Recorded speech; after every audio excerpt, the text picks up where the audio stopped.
mau cakap terima kasih dekat Cik G ni. Ish, awak tak tahu ke Cik G kan dah anak bersara? Oh ya ke? Bila? Hari ni lah last Cik G dekat SK Serkat. Lepas ni siapa yang nak join Yakut dengan Cik Ida? Alah, dah tak ada Kak Ji nak makan dengan cerita cikgu. Saya tak ada kawan nak makan. Pada saya puasa je lah. Sedihnya. Cik Ida tak ada dekat sekolah kita. Ha, tu Cik G.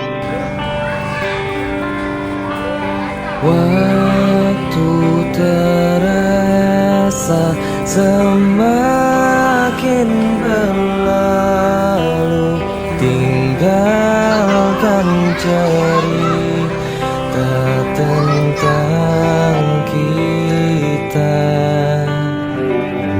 Akan tiada lagi kini tawamu untuk hapuskan semua sepi di hati.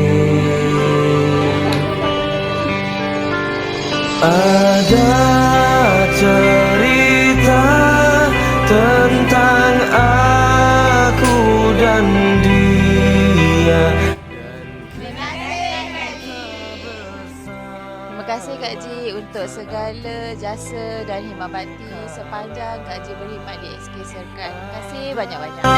Cerita tentang